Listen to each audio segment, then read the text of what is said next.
Hi, welcome to Low Carb Me and You. I'm Alexander. Today we're making a hearty meal which works year round.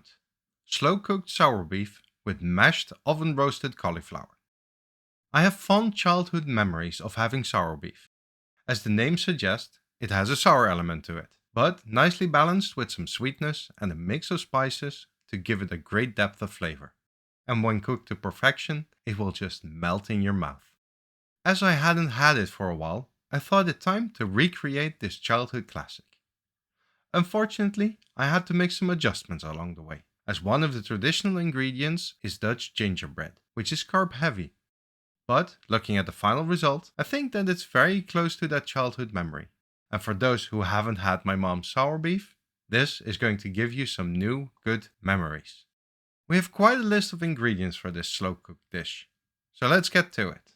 We'll be using rib steak, which is perfect for slow cooking, silver skin onions, white vinegar, water, 5-spice powder, bay leaves, cloves, ginger, juniper berries, erythritol, salt, and pepper. The xanthan gum is optional. Full ingredients in the description below. While the slow cooker will pretty much do the job for us, we have a small bit of prep to do. Some of the ingredients impart great flavor, but you'll want to fish them out before serving. Take your bay leaves and cloves. They provide fantastic flavors, but you don't want to bite into them. We're going to put the cloves in the leaves, so it'll be easy to get them out again. Just put them along the center grain of the leaf. If they fall out, just try again in a different spot. This way, you'll be able to take out the cloves easily when you remove the bay leaves. Next, we're going to slice up the ginger. As with the bay leaves, we want to remove these. All we want is to infuse the flavor into the meat, but we don't want the ginger itself. Remove the skin and then just cut them into slices. This way, you'll be able to find the pieces later on. The final piece of prep is the rib steak. It's an excellent source of protein and some fat. It's up to you whether you want to keep the fat in or not. It adds a velvety richness to the final taste, so I'm keeping it in. If you're looking for a leaner finished dish, then you can cut it out. Cut your meat into bite-sized pieces. No need to be precise. Don't worry about the fat either. It'll render down nicely during the cooking process. And that's all the preparation we have to do for this dish. Nice and easy. Get out your trusty slow cooker so we can chuck all the ingredients, except the xanthan gum, in there. We're first adding the meat with the 5-spice powder, the juniper berries, erythritol or any other sweetener of your choice, salt and pepper.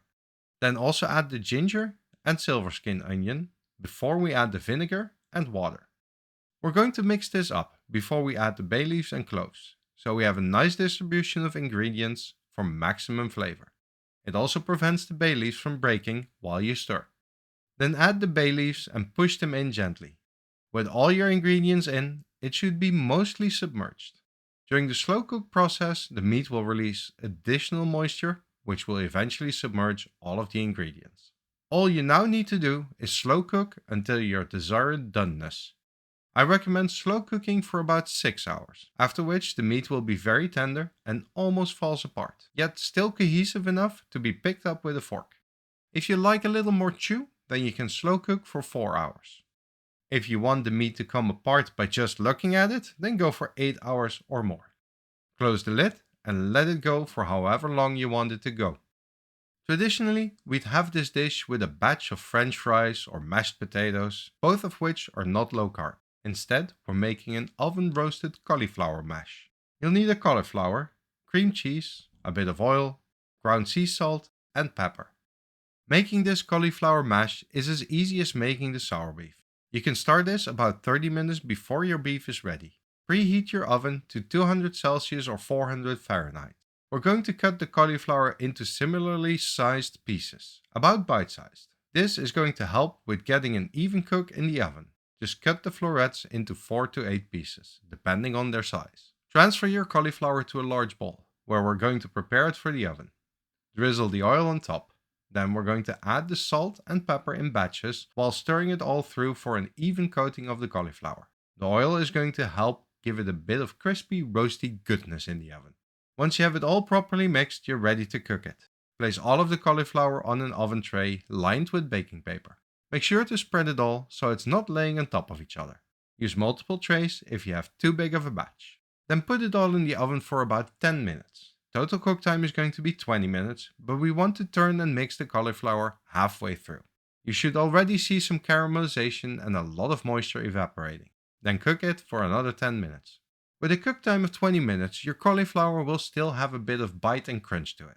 I like it when there's still texture to my mash. But if you want more of a puree, I suggest a cook time of 2 times 15 minutes. While the cauliflower is finishing in the oven, we can finish the sour beef with an optional step. As mentioned, the xanthan gum is optional, and it will be used to thicken the sauce a bit. Don't expect miracles, as the acidity in the beef will prevent the xanthan gum from doing its job properly. Use a bit of water, about a quarter cup, to dissolve most of the xanthan gum. It's not enough to dissolve all of it, but that's fine. Then open up your slow cooker and experience the fragrant aroma that comes out. First thing to do is fish out some unwanted textures. We don't want the bay leaves, cloves, ginger or juniper berries in there. Aside from the texture, there are also some unnecessary carbs in there. Check the bay leaves for the cloves, so you're certain you have them all. The ginger is easy enough to find. Juniper berries generally float, but you might have a bit of a harder time with those. Once everything is out, you can optionally add the xanthan gum. Stir it well. As you can see, it's not going to be a thick sauce, but it's thick enough to keep some of that extra flavor stuck to the meat. Set this aside while we finish the mashed cauliflower. Get the cauliflower out of the oven. Transfer it back into a bowl or pan for mashing. Add the cream cheese. Ideally, it's at room temperature, as not to cool the cauliflower too fast. Then take a potato masher to the lot and mash until you're satisfied. For a puree, you can use an immersion blender. The mashed cauliflower will add a rich balance that's not too strong in flavor to the sour beef. It's now all ready to be served. Both recipes make for 4 servings. You can keep the beef for about a week in the refrigerator or freeze it for 8 to 10 weeks. While the cauliflower will also be fine in the refrigerator, I wouldn't recommend freezing it, as it will easily get mushy after thawing. As an alternative to the cauliflower, you could also serve some delicious low-carb buns with the meat. That way, you can soak them in the sauce and get more of the flavor. The slow-cooked sour beef recipe provides 4 servings, with each serving containing 1.8 grams of carbs, 60 grams of protein, 29 grams of fat, and about 516 calories. The mashed oven-roasted cauliflower recipe has 4 servings as well, with each serving containing 4.5 grams of carbs, 6 grams of protein, 15 grams of fat, and about 191 calories. Thanks for watching and enjoy your meal. Please like and subscribe for more slow-cooked goodness. Stay cooking, stay low carb, and let your taste buds dance with delight.